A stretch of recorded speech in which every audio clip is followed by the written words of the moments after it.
السلام علیکم عزیز طلباء اور طالبات، امید ہے کہ آپ تمام بچے بالکل خیر و عافیت سے ہوں گے۔ میں آپ کو اردو جماعت دہم کی ای ویڈیو کلاس نمبر 4 میں خوش آمدید کہتی ہوں۔ آج ہم اپنی اردو کی کتاب کے حصہ نثر کا آغاز کریں گے اور حصہ نثر میں سبق نمبر 1 مرزا محمد سعید کا مطالعہ کریں گے۔ آپ تمام بچے اپنی اردو کی کتاب کا صفحہ نمبر 12 دیکھیے۔ کتاب کے صفحہ نمبر 12 پہ شاہد احمد دہلوی، جو کہ سبق مرزا محمد سعید کے مصنف ہیں، ان کے ابتدائی حالات زندگی دیے گئے ہیں۔ شاہد احمد دہلوی 1906 میں دہلی میں پیدا ہوئے۔ وہ مولوی ڈپٹی نذیر احمد کے پوتے تھے اور مولوی بشیر الدین احمد کے فرزند تھے۔ 1925 میں آپ نے FSc کا امتحان پاس کیا اور میڈیکل کالج میں داخلہ لیا، لیکن بعد ازاں آپ شدید علیل ہو گئے اور اپنی علالت کے باعث اپنی تعلیم جاری نہ رکھ سکے۔ بعد میں آپ نے انگریزی ادبیات میں BA آنرز کیا اور MA فارسی کا امتحان پاس کیا۔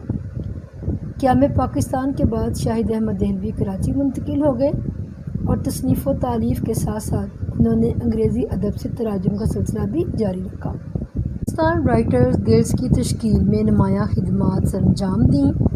1963 میں مجموعی ادبی خدمات کی بنا پر تمغہ برائے حسن کارکردگی سے نوازا گیا۔ شاہد احمد دہلوی زبان و بیان پر کامل عبور رکھتے تھے۔ ان کی زبان سادہ اور عام فہم ہے۔ وہ موسیقار بھی تھے، لیکن ان کی پہچان اردو ادب ہی رہا۔ ڈاکٹر جمیل جالبی کے مشورے پر انہوں نے خاکہ نگاری کا آغاز کیا۔ گنجینہ گوہر اور بزم خوش نفساں ان کے خاکوں کا مجموعہ ہے۔ اس کے علاوہ ان کی تصانیف میں اجڑا دیار، دلے کی بپتا اور دیہان کے کھیت شامل ہیں۔ مرزا محمد سعید چونکہ خاکہ ہے تو یہاں سوال یہ پیدا ہوتا ہے کہ خاکہ کیا ہوتا ہے۔ تو اردو کی جو اصناف سخن ہیں ان میں خاکہ نگاری بھی ایک قسم ہے۔ خاکہ دراصل کسی بھی شخص کے افکار، کردار، خوبیوں اور خامیوں کو اس طرح واضح کرتا ہے کہ اس شخص کا تعارف بھی ہو جائے اور وہ اس شخص کے سوانے بھی نہ ہوں۔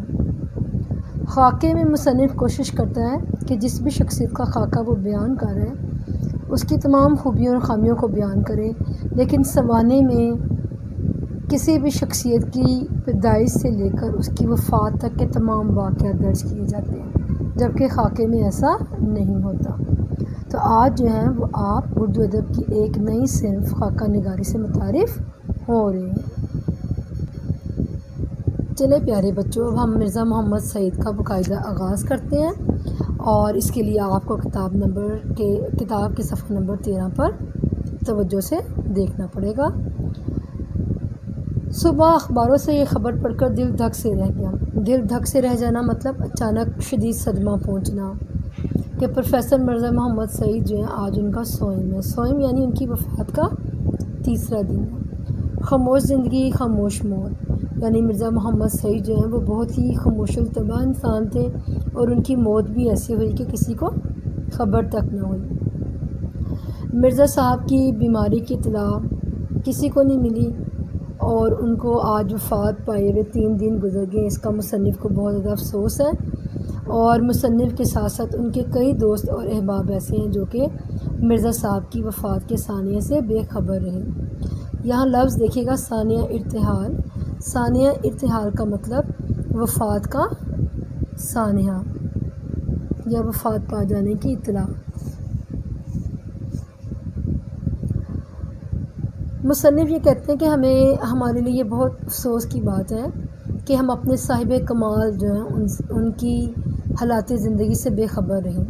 صاحب کمال یعنی ایسے لوگ جو کہ بہت سارے علوم و فنون پر کمال رکھتے ہیں۔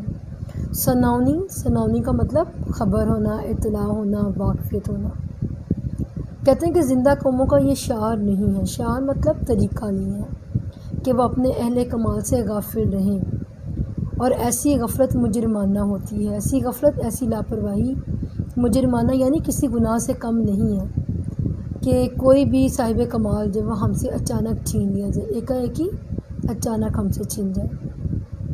تو اقتباس سبق کے پہلے اقتباس میں مصنف جو ہیں مرزا محمد سعید کی وفات کی جو اطلاع ان کی وفات کے تیسرے دن ملی ہے، اس پر اظہار افسوس کر رہے ہیں اور ان کے انتقال کی خبر نہ ملنے کا قصوروار جو ہے وہ خود کو ٹھہراتے ہیں، اور وہ کہتے ہیں کہ جو زندہ قومیں ہیں وہ اپنے اہل کمال سے اور اپنے اہل فن سے اور ان کی زندگی کے حالات و واقعات سے باخبر رہتی ہیں۔ ہم چونکہ زندہ قوم نہیں ہیں، شاید یہ ہماری غفلت کا نتیجہ ہے کہ ایک صاحب کمال، ایک صاحب علم شخص جو ہے وہ اللہ تعالیٰ نے ہم سے اچانک چھین لیا۔ دوسرے پیراگراف میں بھی مصنف جو ہے مرزا محمد سعید کی اس دنیا سے چلے جانے پر انتہائی دکھ اور تأسف کا اظہار کرتے ہیں، اور وہ کہتے ہیں کہ عالم کی موت عالم کی موت ہے۔ عالم مطلب اہل علم، بہت زیادہ علوم و فنون پر مہارت رکھنے والا عالم دنیا کو کہتے ہیں، اور یہاں مصنف کے خیال میں قابل آدمی کی موت ساری دنیا کی موت کے مترادف ہے، کیونکہ اہل علم کسی بھی معاشرے کا بہت بڑا سرمایہ ہوتے ہیں، معاشرے کی رہنمائی کا فریضہ سر انجام دیتے ہیں، اور اگر کوئی بھی اہل علم اس دنیا سے رخصت ہو جاتا ہے تو دنیا اس کے علم اور اس کے فیض سے محروم ہو جاتی ہے، تو گویا اس کا چلے جانا دنیا کی موت کے مترادف ہے۔ مرزا محمد سعید کے چلے جانے سے علم و ادب کی دنیا میں بہت بڑا خلا پیدا ہو گیا، اور ان کے جانے سے جو نقصان ہوا ہے اس کا اندازہ جو ہے وہ ہم ابھی نہیں کر سکتے، لیکن وقت گزرنے کے ساتھ ساتھ ان کی جدائی کا زخم مزید گہرا ہوتا چلا جائے گا۔ گاؤں مطلب زخم۔ مرزا صاحب بہت خاموش الطبع انسان تھے، خاموشی سے اپنے کام کرتے تھے، شہرت اور ناموری ان کو بالکل پسند نہیں تھی، اور پبلک پلیٹ فارم پر بھی آنا پسند نہیں کرتے تھے، یعنی عام عوام میں یا ایسی جگہ جہاں عوام کے روبرو ان کو آنا پڑے وہ پسند نہیں کرتے تھے، اور وہ کوئی بھی کام جو کرتے تھے وہ اپنی ذاتی تسکین اور دلی اطمینان کے لیے کرتے تھے۔ ان کو ستائش کی تمنا یعنی تعریف کی کوئی خواہش نہیں تھی، وہ داد خواہی نہیں چاہتے تھے اپنے کام کے بدلے میں، اور نہ ہی اپنے کام کے بدلے میں کسی صلے کی، کسی انعام کی پرواہ تھی، بلکہ وہ ان تمام چیزوں سے بے نیاز ہو کر اپنے کام سے کام رکھتے تھے، یہاں تک کہ انہوں نے سر عبدالقادر جو کہ علامہ محمد اقبال کے بہت گہرے دوست بھی تھے اور مخزن رسالے کے ایڈیٹر بھی تھے، ان کے اس رسالے کے لیے بہت سارے مضامین لکھے، لیکن مرزا صاحب نے ہمیشہ اپنی مرضی سے کام کیا، شیخ سر عبدالقادر کے کہنے پر کبھی بھی انہوں نے کوئی کام یا کوئی مضمون تحریر کر کے نہیں دیا۔ مرزا صاحب کی طبیعت میں لالچ اور طمع ہرگز نہ تھا، روپے پیسے سے بالکل لگاوٹ نہیں تھی، پیسے کے ذکر سے چڑ جاتے تھے۔ لاہور کے اکثر پبلشروں نے مرزا صاحب سے کتابیں لکھوانا چاہیم، ان کو بڑی بڑی رقمیں پیش کیں، لیکن مرزا صاحب نے انہیں ایک لفظ بھی نہیں لکھ کر دیا، یہاں تک کہ مرزا صاحب نے اپنا پہلا ناول یاسمین اور دوسرا ناول خواب ہستی بے مزد یعنی بغیر کسی معاوضے کے ہی چھپوا دیا۔ ایک مرتبہ ایک پبلشر صاحب لاہور سے دلی محض اس غرض سے آئے کہ مرزا صاحب سے ناول لکھوائیں گے، اور مرزا صاحب سے ملتے ہی انہوں نے مرزا صاحب کو 1000 روپیہ معاوضہ کی پیشکش کی اور ایک ناول لکھنے کی درخواست کی۔ مرزا صاحب بہت ٹھنڈے مزاج کے آدمی تھے، اور انہوں نے بہت نرمی سے انہیں یہ کہہ کر منع کر دیا کہ اگر آپ مجھے ناول کے 5000 دیں یا 10,000 دیں، مجھے یہ منظور نہیں کہ جو کام میں کر رہا ہوں اسے چھوڑ کر آپ کے لیے ناول لکھوں۔ 5-10 ہزار کی بات سن کر پبلشر صاحب کی سٹی گم ہو گئی۔ سٹی گم مطلب حواس باختہ ہو جانا۔ 2-4 منٹ پہلو بدل کر وہ وہاں سے روانہ ہو گئے۔ مرزا صاحب اس زمانے میں اپنی معرکۃ الآراء کتاب مذہب اور باطنیت لکھ رہے تھے، اور مذہب اور باطنیت مرزا صاحب کا ایک ایسا علمی کارنامہ ہے کہ اگر اردو ادب کی عمدہ 100 کتابیں چھانٹی جائیں تو مرزا محمد سعید کی یہ کتاب اس میں لازمی شامل ہوگی۔ معرکۃ الآراء کا مطلب مشہور و معروف، زبردست، چھانٹی مطلب الگ کرنا۔ مرزا صاحب دلی کے ایک شریف اور متمول گھرانے کے چشم و چراغ تھے۔ متمول مطلب دولت مند، چشم و چراغ مطلب بیٹا۔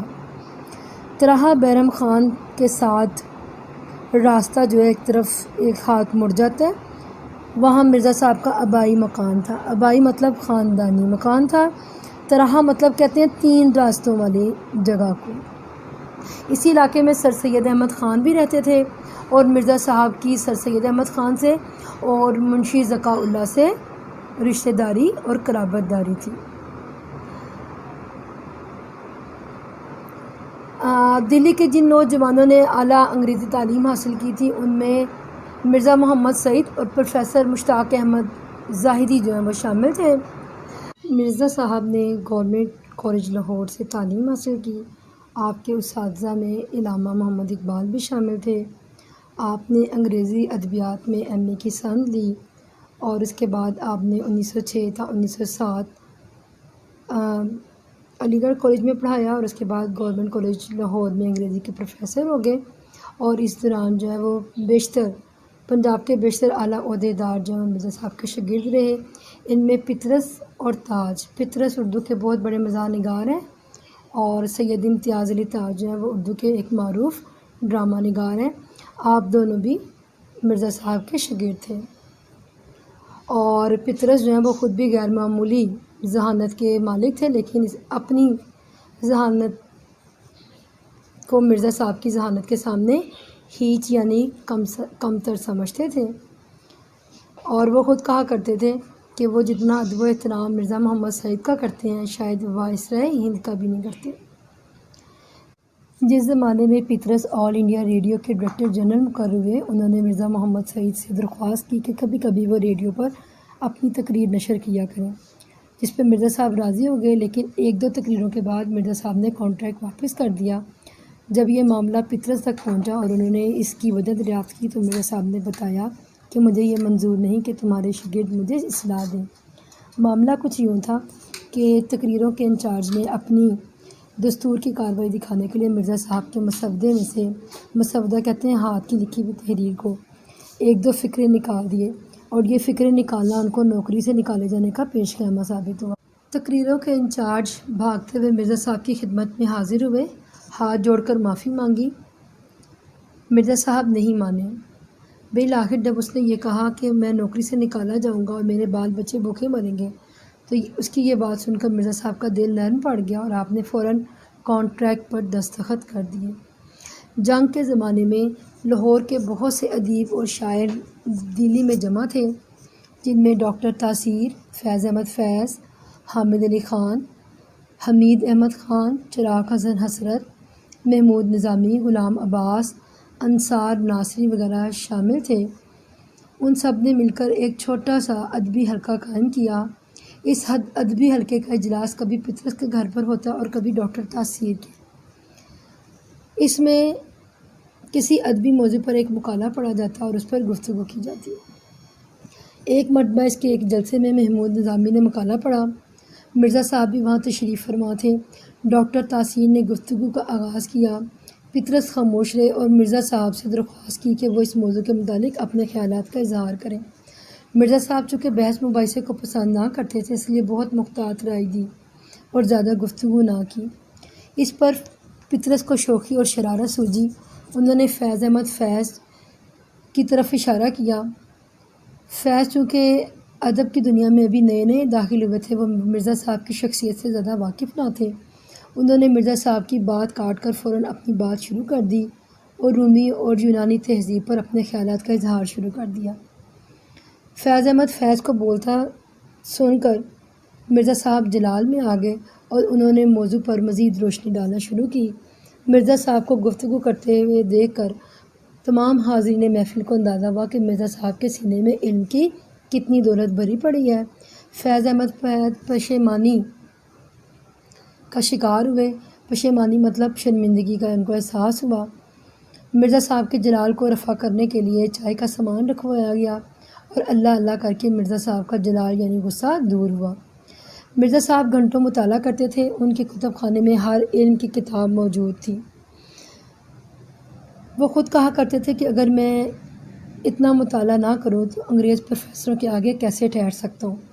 پینشن لینے کے بعد بھی ان کا واحد مشغلہ مطالعہ کتب رہا اور ان کی پینشن کا ایک بہت بڑا حصہ کتابیں خریدنے میں استعمال ہوتا رہا۔ مرزا صاحب کی زندگی بہت سیدھا سادہ تھی۔ شان و شوکت کہ وہ قائل نہ تھے، ذاتی سواری انہوں نے کبھی نہیں رکھی تھی، زیادہ پیدل چلتے تھے، کھیل تماشا سینما تھیٹر دیکھنا زیادہ پسند نہ کرتے تھے، ان کی بیوی بھی ادبی ذوق رکھتی تھی، اولاد سعادت مند، بیوی سلیقہ شعر تھی، پینشن اتنی کہ بڑھاپے میں کسی کی محتاجی نہیں، کھانا سادہ، لباس سادہ، رہن سہن سادہ، پھر احتیاج مطلب ضرورت ہو تو کس بات کی، قلب مطمئنہ کی دولت سے مالا مال تھے، قلب مطمئنہ مطمئن دل کی دولت سے، یعنی دل کا اطمینان اور سکون انہیں حاصل تھا، اور انسان کے لیے دلی سکون و اطمینان اس کی سب سے بڑی دولت ہے۔ دنیاوی مال و دولت انسان کے لیے نقصان اور خسارے کا سبب ہی بنتا ہے۔ ایک مرتبہ ریڈیو پاکستان سے ایک پروگرام دانش کدہ کا آغاز کیا گیا، جس میں 4 دانشور بلائے جاتے تھے اور سننے والے سوالات کے جوابات فی البدیہہ یعنی اسی وقت فوراً دیا کرتے تھے۔ شاہد احمد دہلوی اس پروگرام میں میرے سوالات یعنی سوالات پوچھنے والے یا میزبان کی خدمات سر انجام دیتے تھے۔ انہوں نے مرزا صاحب سے اس پروگرام میں شرکت کے لیے درخواست کی تو مرزا صاحب نے مسکراتے ہوئے یہ کہہ کر انکار کر دیا کہ آدمی شہرت کے لیے کوئی کام کرتا ہے یا دولت کے لیے، مجھے نہ اس کی ضرورت ہے نہ اس کی۔ تو ان واقعہ سے ہمیں پتہ چلتا ہے کہ مرزا صاحب جو ہیں ان کا دل بہت نرم تھا، مطالعے کا ان کو شوق تھا، اور مرزا صاحب جو ہیں ان کو دولت اور شہرت سے کوئی خاص لگاوٹ نہیں تھی۔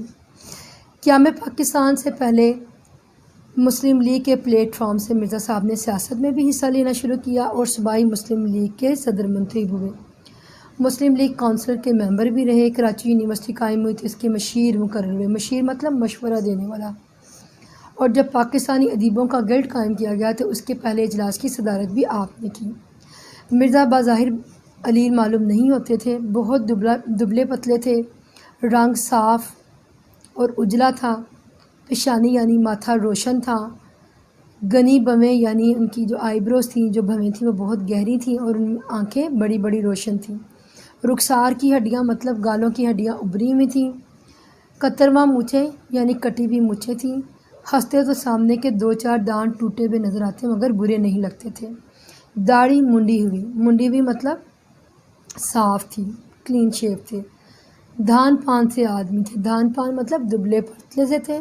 مصنف نے جب ان کو 1930 میں پہلی مرتبہ دیکھا تو ان کی عمر اس وقت 44-45 سال تھی، لیکن جب 1962 میں دیکھا تو اس وقت بھی وہ ویسے کے ویسے ہی دکھائی دیتے تھے، کبھی کسی نے ان کو زمانے کا شکوہ اور صحت کی شکایت کرتے نہیں دیکھا تھا، ہر وقت مسکراتے رہتے تھے، اور جن نوجوانوں نے ابتدا میں سوٹ پہننا شروع کیا تھا ان میں مرزا محمد سعید کا شمار بھی ہوتا ہے، نہایت اعلیٰ اور نفیس سوٹ پہنتے تھے، لیکن مصنف نے جب کبھی بھی ان کو دیکھا شیروانی پہنے ہوئے دیکھا، انگریزی زبان پر عبور تھا اور انگریزی زبان ان کا اوڑھنا بچھونا تھی، اوڑھنا بچھونا مطلب سب کچھ تھی، مگر روب گانٹنے کے لیے، روب گانٹنا یعنی دوسروں پہ روب و جلال کرنے کی کوشش کرنا، روب گانٹنے کے لیے، روب و دبدبہ قائم کرنے کے لیے انگریزی نہیں بولتے تھے، اور ان کی گفتگو میں انگریزی کا لفظ بالکل نہیں آنے پاتا تھا۔ 40 سال کی عمر میں ان کے ہاتھ میں راشا جو ہے یہ ایک بیماری ہے جس میں جسم پہ کپ کپی طاری ہو جاتی ہے، اس کا شکار ہو گئے تھے، جس کی وجہ سے ان کو لکھنے میں زحمت ہوتی تھی۔ نہایت خوش اخلاق اور خوش مزاج آدمی تھے، لیکن زیادہ دوست بنانے کے قائل نہیں تھے، ان کا ماننا تھا کہ آپ بھلے اور اپنا گھر بھلا، موت برحق ہے، مرنا سب کو ہے مگر مرنے میں فرق ہے۔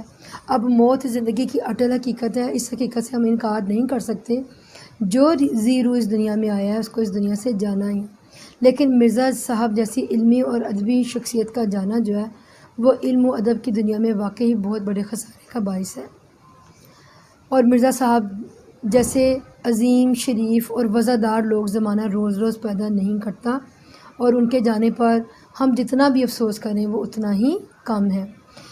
جامع العلوم ہستی تھے، جامع العلوم یعنی ایسی ہستی جو بہت سے علوم پر دسترس رکھتی ہو۔ اب کہاں لوگ اس طبیعت کے، تو شاعر یہ کہتے ہیں کہ ایسے لوگ یا مرزا صاحب جیسے شریف النفس لوگ زمانہ جو ہے وہ روز روز پیدا نہیں کرتا۔ جی پیارے بچوں، اب ہم اس سبق کے مشقی سوالات دیکھیں گے۔ مرزا محمد سعید کس لیے لکھتے تھے؟ آپ لوگوں نے پڑھا کہ مرزا محمد سعید جو ہیں وہ دلی اطمینان کے لیے لکھتے تھے۔ لاہور کے پبلشروں کے ساتھ مرزا صاحب کا رویہ کیسا تھا؟ تو لاہور کے پبلشروں کے ساتھ مرزا صاحب کا رویہ اس کے متعلق بھی ہم پڑھ چکے ہیں۔ مرزا صاحب کی معرکۃ الآراء کتاب کا نام مذہب اور باطنیت اور اس کا مرتبہ آپ کی کتاب میں تحریر ہے۔ مرزا صاحب کی کن دو قومی شخصیات سے عزیزداری تھی؟ مرزا صاحب کی سر سید اور منشی ذکاء اللہ سے عزیزداری تھی۔ مرزا صاحب نے کس کالج میں تدریس کے فرائض سر انجام دیے؟ مرزا صاحب نے علی گڑھ اور گورنمنٹ کالج لاہور میں تدریس کے فرائض سر انجام دیے۔ مرزا صاحب کا سب سے بڑا مشغلہ مطالعہ کتب تھا۔ مصنف کے پروگرام دانش کدہ پہ شرکت میں مرزا صاحب نے کیا جواب دیا؟ انہوں نے کیا جواب دیا تھا کہ انسان یا تو دولت کے لیے کام کرتا ہے یا شہرت کے لیے، مجھے نہ اس کی ضرورت ہے نہ اس کی۔ مرزا صاحب کا حلیہ، بیٹے یہ کتاب کے اندر واضح الفاظ میں درج ہے، آپ اپنے سبق کا جب باغور مطالعہ کریں گے تو مرزا صاحب کا حلیہ وہاں سے درج کریں گے۔ مرزا صاحب کے دو ناول، ہم نے ابتدا میں پڑھا دو ناول یاسمین اور خواب ہستی۔ پطرس بخاری کے ساتھ مرزا صاحب کے تعلقات کیسے تھے؟ پطرس جو ہے وہ مرزا صاحب کے شاگرد تھے، اور پطرس جو ہے وہ مرزا محمد سعید کا بے انتہا ادب کرتے تھے، اور اتنا ادب وہ وسرہ ہند کا بھی نہیں کرتے۔ سوال نمبر 3 ہے کہ عالم کی موت عالم کی موت ہوتی ہے، اس کا مفہوم واضح کریں۔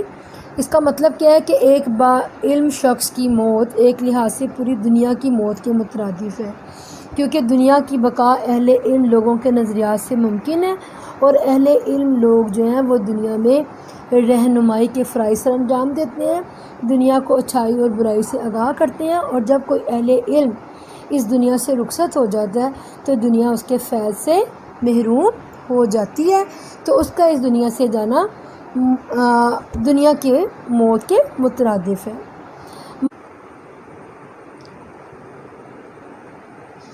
سوال نمبر 4 ہے، متن کی روشنی میں درست جواب پر ٹک کا نشان لگائیے۔ تو بیٹے آپ نے سبق کا باغور مطالعہ کرنے کے بعد ان کثیر الانتہابی سوالات کے جوابات جو ہیں وہ از خود تلاش کرنے ہیں، اور اگر کوئی مشکل درپیش آئے تو وہ آپ ویڈیو کے بعد گروپ میں پوچھ سکتے ہیں۔ اس کے بعد سوال نمبر 5 ہے کہ آپ نے الفاظ کو جملوں میں استعمال کرنا ہے۔